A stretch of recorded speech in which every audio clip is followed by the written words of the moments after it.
మనలో చాలా మందికి ఒక డౌట్ ఉంది. ఏంటంటే ఏసీ ఇంట్లో కొనుక్కునేటప్పుడు అది చిన్న గదైనా, పెద్ద గదైనా 3 స్టార్ కొనుక్కుంటే బెస్టా? 5 స్టార్ కొనుక్కుంటే బెస్టా? అంటే మనం చాలా తక్కువ వాడతాం. మనకు యూసేజ్ పెద్ద ఉండదు. సో 3 స్టార్ అయినా అదే కరెంట్ బిల్ వస్తుంది. 5 స్టార్ అయినా అదే కరెంట్ బిల్ వస్తుంది అనేది ప్రస్తుతం జనం అనుకునేది. అది నిజమే. తక్కువ వాడే వాళ్ళకి 3 స్టార్ అయినా అదే కరెంట్ బిల్ వస్తుంది. 5 స్టార్ అయినా అదే కరెంట్ బిల్ వస్తుంది. కానీ మీరు 5 స్టార్ కొనుక్కోవాలా? 3 స్టార్ కొనుక్కోవాలా? అంటే మాత్రం ఖచ్చితంగా 5 స్టారే కొనుక్కోవాలి. ఎందుకో చెప్తే వినండి. ఇప్పుడు 3 స్టార్ ఏసీకి, 5 స్టార్ ఏసీకి మనకు మాక్సిమం ఉంటే ఒక 4000 గాని, 3000 గాని డిఫరెన్స్ ఉంటుంది.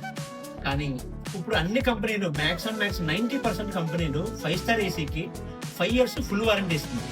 అలాగే ఫ్రీ ఇన్స్టలేషన్ కూడా ఇస్తుంది. కానీ 3 స్టార్ ఏసీకి అలా 5 ఇయర్స్ ఫుల్ వారంటీ చాలా తక్కువ కంపెనీలు ఇస్తున్నాయి. కానీ ఇన్స్టలేషన్ ఛార్జెస్ దగ్గర దగ్గర ₹1500 వసూలు చేస్తాయి. సో మీకు ఒక 5 స్టార్ ఏసీకి, 3 స్టార్ ఏసీకి మాక్సిమం ఉంటే ఒక ₹1500 తేడా ఉంటుంది అంతే.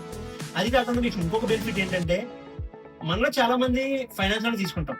ఫైనాన్స్ ఆప్షన్స్ ఒక 5 స్టార్ ఏసీ కొన్న ఆప్షన్స్ 3 స్టార్ ఏసీ ఉండవు. 5 స్టార్ ఏసీ మీరు నిజంగా కొనుక్కోవాలనుకుంటే రూపాయి డౌన్ పేమెంట్ కట్టకుండా కేవలం ₹2000 ఈఎంఐతో మనం 5 స్టార్ ఏసీ ఇంటికి పట్టుకెళ్ళచ్చు.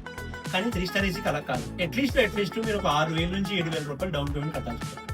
సో మీరు కానీ ఏసీ కొనుక్కుందామని ప్లాన్ చేసుకుంటే ఒక 3 స్టార్ ని ప్రిఫర్ చేయడం కంటే 5 స్టార్ కొనుక్కోవడం చాలా బెస్ట్. ఎందుకంటే ₹1500 తేడాతో మనకి 5 ఇయర్స్ ఫుల్ వారంటీ వస్తుంది, ఫ్రీ ఇన్స్టలేషన్ వస్తుంది.